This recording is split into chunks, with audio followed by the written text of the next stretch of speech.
Hello students, welcome to my YouTube channel. तो आज की इस वीडियो में हम स्टार्ट कर रहे हैं chapter 2 of class 11th math. Chapter 2 का नाम है रिलेशंस एंड फंक्शन। ठीक है, आज हम एक्सरसाइज 2.1 का जितना भी बेसिक्स है वो इस वीडियो में करेंगे। आज की वीडियो को स्टार्ट करेंगे हम कार्टेशियन प्रोडक्ट ऑफ सेट से, फिर हम करेंगे उसकी प्रोडक्ट इक्वालिटी, फिर हम करेंगे इसके दो एग्जाम्पल नंबर 1, एग्जाम्पल नंबर 2। ठीक है, तो इससे पहले मैं चैप्टर 1 की कंप्लीट प्लेलिस्ट बना चुका हूँ, जिसका लिंक जो है वो डिस्क्रिप्शन बॉक्स में है। तो बिना कोई टाइम वेस्ट किए स्टार्ट करते हैं चैप्टर 2.1 का बेसिक। ठीक है, स्टार्ट करते हैं फर्स्ट टॉपिक से। फर्स्ट टॉपिक है हमारा कार्टेशियन प्रोडक्ट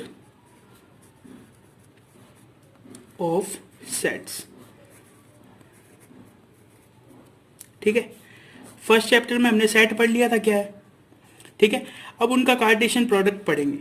सपोज मैं एक ए सेट एज्यूम करता हूँ, इसके अंदर एलिमेंट है 1 2, और एक बी एज्यूम करता हूँ, इसके अंदर है 3 एंड 4। कार्टेशियन प्रोडक्ट से मेरा मतलब है A cross B. A cross B को हम कहते हैं Cartesian products of A and B. इसे लिखते हैं किस तरह, स्टार्टिंग में कौन सा सेट है ए, तो सबसे पहले ए का फर्स्ट एलिमेंट उठाओ, ए के फर्स्ट एलिमेंट को बी के फर्स्ट एलिमेंट से मल्टीप्लाई करके इस तरह इस फॉर्म में लिख दो 1, 3, कॉमा, फिर फर्स्ट को सेकंड से 1, 4, देन सेकंड को फर्स्ट से, देन सेकंड को दूसरे के सेकंड से, कॉमा लगा के इसे एक कर्ली ब्रैकेट में बंद कर दो।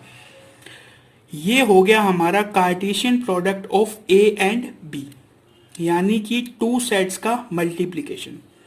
इसमें कुछ ध्यान देने वाली बात ये है कि ये जो पूरा एलिमेंट है इसको हम एक एलिमेंट के रूप में काउंट करेंगे, 1 2 3 4। यानी ए क्रॉस बी में कितने एलिमेंट्स है, ए क्रॉस बी में 4 एलिमेंट्स है। कार्टेशियन प्रोडक्ट अच्छी तरह समझ गए क्या चीज़ है। अब मैं चलता हूं इसके इक्वालिटी पे, इक्वालिटी समझाता हूं। इक्वालिटी का क्या मतलब है, इक्वालिटी का मतलब है A cross B is not equals to B cross A. जैसा कि मैथ्स में होता है 2 इंटू 3 एंड 3 इंटू 2, ये दोनों इक्वल होते हैं, दोनों का आंसर 6 आता है। लेकिन कार्टेशियन प्रोडक्ट ऑफ सेट में इन दोनों का मल्टीप्लाई इक्वल नहीं आता है। A cross B is not equals to B cross A. ठीक है, ए क्रॉस बी देखो मैंने लिखा हुआ है, बी क्रॉस ए लिखता हूं मैं। बी क्रॉस ए का क्या मतलब है, पहले कौन सा सेट है, सेट बी है, तो बी के एलिमेंट्स पहले उठाएंगे। बी के एलिमेंट को उठा के पहले ए के फर्स्ट एलिमेंट से, फिर ए के सेकेंड एलिमेंट से, फिर बी का सेकेंड एलिमेंट उठाएंगे ए के फर्स्ट एलिमेंट से, देन ए के सेकेंड एलिमेंट से, इसे कर्ली ब्रैकेट्स में बंद कर देंगे। इसके अंदर भी कितने एलिमेंट है, इसके अंदर भी 1 2 3 एंड 4 एलिमेंट्स है। लेकिन ये सेट और ये सेट इक्वल नहीं है। इक्वल क्यों नहीं है, इसका रीजन देखो। इसमें क्या दिया हुआ है 1, 3, और इसमें देखो क्या है 3, 1। तो इससे क्या कंक्लूजन निकलता है, 3, 1 इज नॉट इक्वल्स टू 1, 3। इस कंक्लूजन को आपको हमेशा याद रखना है, समझ गए। अगर इस ब्रैकेट में एलिमेंट्स का जो ऑर्डर है वो अलग अलग है तो वो एलिमेंट एक दूसरे के इक्वल नहीं होंगे। इस बात को आपको हमेशा याद रखना है। ठीक है, अब मैं आपको समझाता हूं एग्जाम्पल से।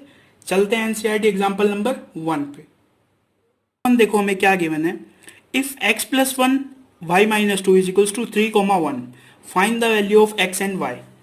सॉल्यूशन देखो, इसके अंदर हमें क्या दिया हुआ है, प्रोडक्ट दिया हुआ है। x + 1 ये एक एलिमेंट है एंड y - 2 ये एक एलिमेंट है। ये इक्वल है 3, 1 के। समझ गए। ये इक्वल कब होगा, जब इसका फर्स्ट एलिमेंट इसके फर्स्ट एलिमेंट के इक्वल होगा, यानी x + 1 = 3 एंड y - 2 = 1। मीन्स कि अगर ये एलिमेंट इस एलिमेंट के इक्वल होगा और ये एलिमेंट इस एलिमेंट के इक्वल होगा तभी ये दोनों इक्वल होंगे। क्योंकि अगर इनका ऑर्डर अलग अलग होता तो मैंने आपको अभी बताया कि ये दोनों इक्वल सेट नहीं होते। समझ गए? ये इक्वल हमें गिवन है, इसका क्या मतलब है, इसका जो फर्स्ट एलिमेंट है वो इसके फर्स्ट एलिमेंट के इक्वल है। x की वैल्यू निकालो, x is equals to 3 minus 1, x is equals to 2। y की वैल्यू निकालो, y is equals to 1 plus 2, y is equals to 3। तो इस क्वेश्चन में x एंड y की क्या वैल्यू आ गई, 2 एंड 3। समझ गए? अब चलते हैं एग्जाम्पल नंबर 2 पे। एग्जाम्पल नंबर 2 ध्यान से देखो। If p is equals to abc and q is equals to r from the set p cross q, p cross q का मतलब product of p and q and q cross p। मैंने आपको बोला था इन दोनों की वैल्यूज अलग अलग आएगी। p cross q is not equals to q cross p। आगे क्या पूछा है, are these two product equal. अब देखो इसका सॉल्यूशन किस तरह लिखेंगे। सबसे पहले हमें दिया हुआ है p लिखेंगे a b c, फिर लिखेंगे q में दिया हुआ है सिर्फ r, p क्रॉस q लिखेंगे। p क्रॉस q का मतलब है पहले एलिमेंट किसका आना चाहिए, p का, फिर q का। सेम इसी तरह b cross r, c comma r, इनको हम किस में कर देंगे, करली ब्रैकेट में, बीच में कॉमास। अब लगाना है q क्रॉस p। इसमें क्या होगा, q का एलिमेंट पहले और p का बाद में। समझ गए? ये हमने लिख लिया q क्रॉस p। तो अब हम क्या लिखेंगे, p cross q is not equals to q cross p because a comma r is not equals to r comma a। कि a कॉमा r किसके इक्वल होगा, a कॉमा r के equal होगा, a comma r comma a के equal नहीं हो सकता। समझ गए? एक छोटी सी ट्रिक है जो मैं आपको बताता हूं। जैसे आपने पिछले एक्सरसाइज में पावर सेट निकाला था, तो पावर सेट में नंबर ऑफ एलिमेंट्स निकालने का फॉर्मूला था। इसमें भी कुछ इसी तरह का फॉर्मूला है। देखो p क्रॉस q में कितने एलिमेंट होंगे, ये किस तरह निकालेंगे, number of element in p में कितने हैं 3, multiply number of element in q। इन दोनों का मल्टीप्लाई कर दोगे तो आपके पास जो आंसर आएगा उतने एलिमेंट किस में होंगे, p क्रॉस q और q क्रॉस p में होंगे। यानी number of elements in p cross q is equals to number of element in q cross p, but p cross q is not equals to q cross b।